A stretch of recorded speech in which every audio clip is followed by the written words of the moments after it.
Salut à tous, c'est Kenobs, on se retrouve aujourd'hui pour la présentation de la nouvelle extension de Magic Seigneur des Anneaux. Une extension qu'on attendait tous avec impatience, avec un gros effort sur le lore. Dans cette vidéo, je vous présente ma sélection de cartes à moins de 1 $ de l'édition et on voit ça juste après le générique.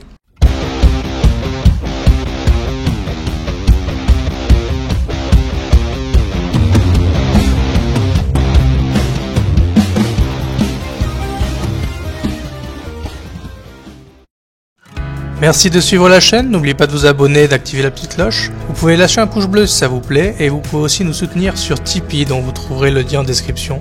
Bonne vidéo. Cette extension nous emmène sur les terres du Milieu en quête de l'anneau unique. On pourra y retrouver des hobbits, les nains, les elfes, tout comme les cavaliers du Rond ou encore les orques de la Moria. Une très belle extension pour laquelle j'ai essayé de vous trouver 3 cartes pas chères et intéressantes dans chaque couleur. On commence tout de suite avec le vert pour lequel j'ai choisi Restauration Antique, Fangorn Berger des Arbres et Peregrine Took. Pour Restauration Antique, c'est un éphémère pour 3 dont un vert. Sacrifiez un terrain, cherchez dans votre bibliothèque jusqu'à 2 cartes de terrain de base, mettez-les sur le champ de bataille engagé puis mélangez. Si vous contrôlez une créature avec une force supérieure ou égale à 4, à la place cherchez dans votre bibliothèque jusqu'à 3 cartes de terrain de base et mettez-les sur le champ de bataille engagé puis mélangez. Une superbe carte de rente qui pourra nous faire poser jusqu'à 3 terrains supplémentaires sur le board pour seulement 3 mana. Ils arrivent engagés mais cela reste tout de même appréciable. Fangorn Berger des Arbres, c'est une créature légendaire Sylvain K10 pour 7 dont 3 forêts. Les Sylvains que vous contrôlez ont la vigilance et à chaque fois que un ou plusieurs Sylvains que vous contrôlez attaquent, ajoutez 2 fois cette quantité de mana vert à votre réserve. Vous ne perdez pas le mana vert non dépensé au moment où les étapes de phase se terminent. Il fera un super général tribal Sylvain pour le commandeur. Il produira masse mana avec ses congénères et son habilité de stockage de mana vert sera plutôt appréciable, bien que par contre on puisse perdre le mana à la fin du tour. Il dispose aussi d'un body assez sympa, 4-10 vigilance, ce qui fera de lui un bon défenseur. Fangorn devrait donc trouver sa place dans pas mal de decks verts. Ensuite, Peregrine Took, créature légendaire Halfling, citoyen 2-3 pour 3 dont un vert. Si au moins un jeton devait être créé sous votre contrôle, ces jetons plus un jeton nourriture supplémentaire sont créés à la place. Sacrifiez 3 nourritures, piochez une carte. Cet elfe-là propose d'ajouter un jeton de nourriture à chaque fois qu'on va poser des jetons, ce qui est une value assez plaisante, surtout lorsqu'il nous permet de transformer cette nourriture en pioche-carte. Carte qui devrait être beaucoup appréciée par tous ceux qui souhaiteraient faire un deck sur le thème de cette édition, étant donné que la mécanique nourriture y est assez présente. Pour le rouge, j'ai sélectionné Inscription Ardente, Glowin Émissaire Nain et Chute de Kérandros. Pour Inscription Ardente, on a un enchantement pour 3 dont un rouge. Quand l'inscription ardente arrive sur le champ de bataille, l'anneau vous tente. À chaque fois que vous lancez un sort d'éphémère ou de rituel, l'inscription ardente inflige 2 blessures à chaque adversaire. Une carte avec une superbe illustration qui va faire pas mal de ravages dans les decks Spellslinger et qui va infliger des dégâts à tous les adversaires afin qu'il n'y ait pas de jaloux. Ensuite, Glowin Émissaire Nain, créature légendaire nain est conseillé 3-3 pour 3 dont un rouge. À chaque fois que vous lancez un sort historique, créez un jeton trésor. Cette capacité ne se déclenche qu'une seule fois. Vous pouvez l'engager et sacrifier un trésor pour inciter une créature ciblée. Glowin nous procure pas mal de value et sera apprécié dans les decks artefacts ou tribal légendaires, voire même les decks saga, si on compte monter le deck Bombadil par exemple. La créature est une 3-3 et donc rentable pour son prix, et son habilité pour inciter un plus appréciable. Ensuite, Chute de Kérandros, enchantement pour 3 dont un rouge. À chaque fois qu'une créature qu'un adversaire contrôle subit un surplus de blessures non combat, amassez des orques XX étant ce surplus de blessures. Pour 8 dont un rouge, la Chute de Kérandros inflige 7 blessures à une créature ciblée. Dans un deck axé sur des dégâts directs, ça peut faire pas mal de dégâts, c'est assez efficace. Je pense à l'utilisation de cartes comme Blasphemous Act par exemple, qui pourrait être plutôt rigolo.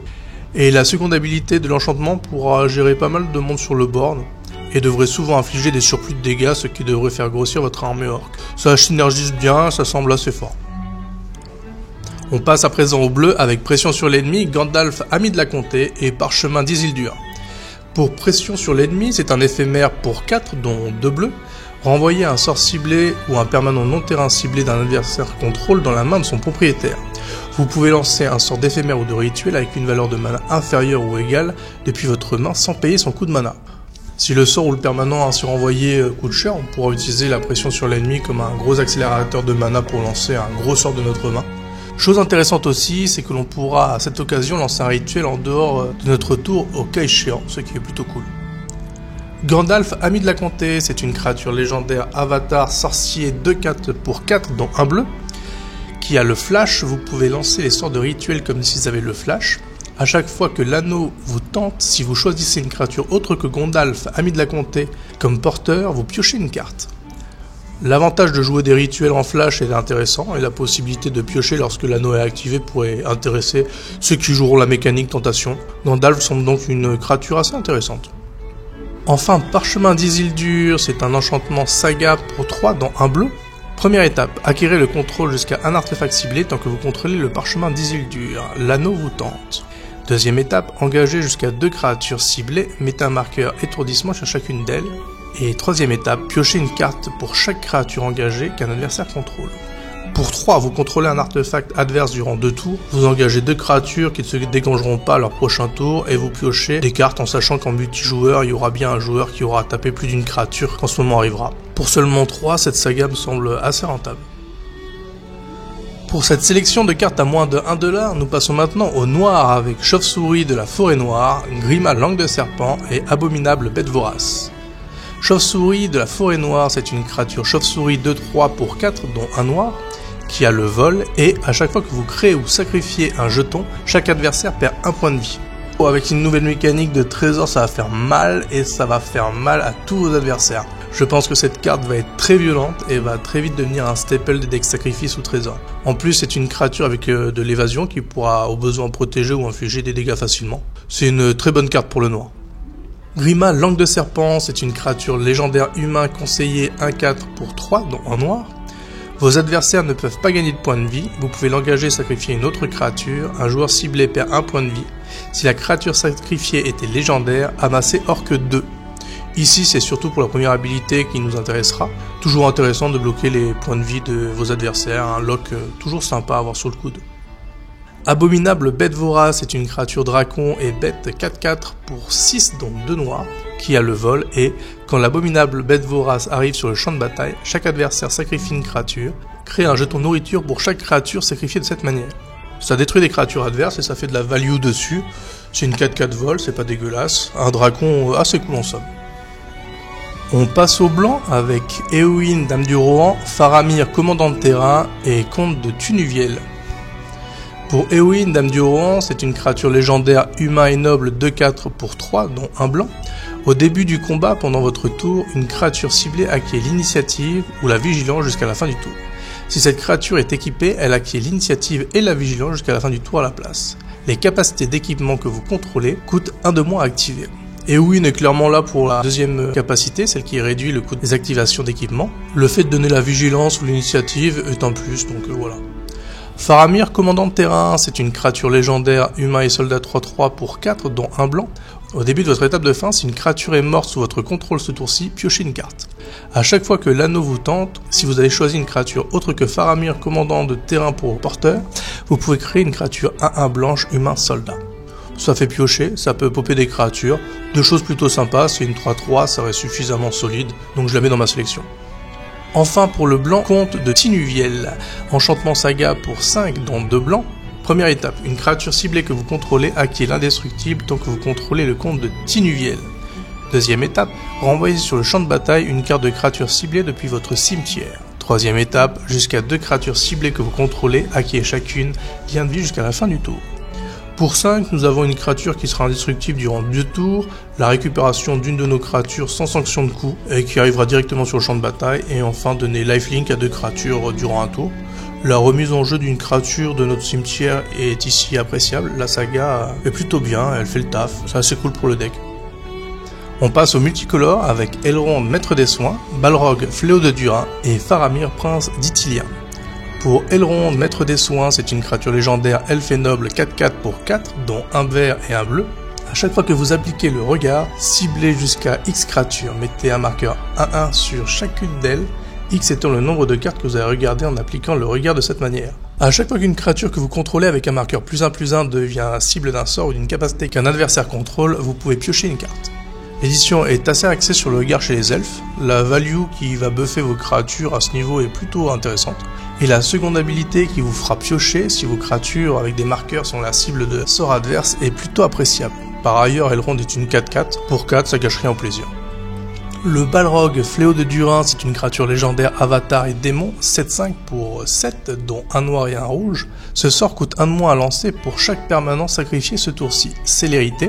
Le Balrog Fléau de Durin ne peut être bloqué excepté par des créatures légendaires. Quand le Balrog meurt, détruisez une cible qu'un adversaire contrôle, artefact ou créature. Alors comment dire, il sort pour juste un rouge et un noir si on sacrifie 5 trésors qui nous produiront le mana de la couleur pour le sortir et il nous restera en plus du rab. Il attaque direct avec la célérité, il frappe fort et dégomme un adversaire en 3 coups. Et s'il meurt, il entraîne avec lui une créature ou un arteau adverse, c'est juste monstrueux. Voilà. En plus, il est difficile à bloquer parce qu'il peut le bloquer que par des créatures légendaires. C'est juste une super créature, un très très bon général pour le commandeur ça. Ensuite, Faramir, prince d'Ithilien, c'est une créature légendaire humain noble 3/3 pour 4, dont un blanc et un bleu.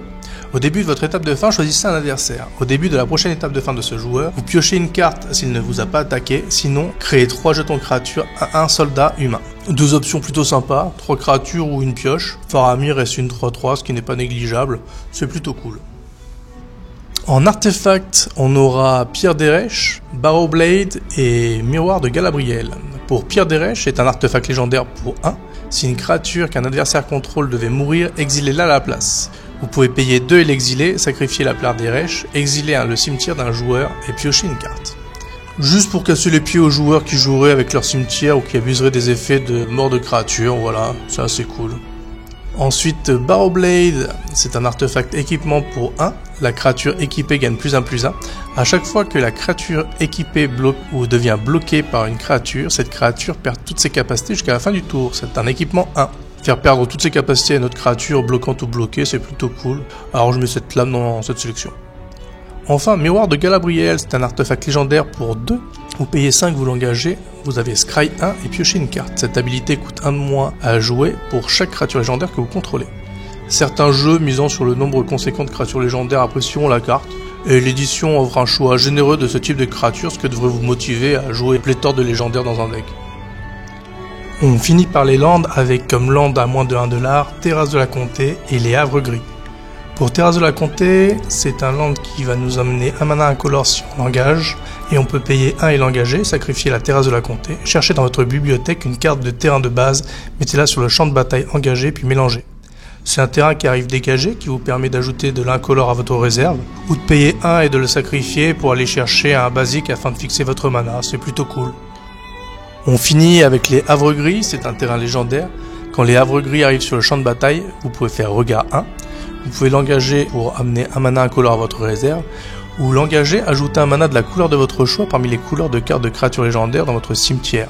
En milieu de partie, si notre cimetière accumule plusieurs créatures légendaires de différentes couleurs dans notre cimetière, ça pourrait devenir un land intéressant. Il fait regard 1 à son arrivée, ce qui est un bonus plutôt sympa, alors pourquoi pas.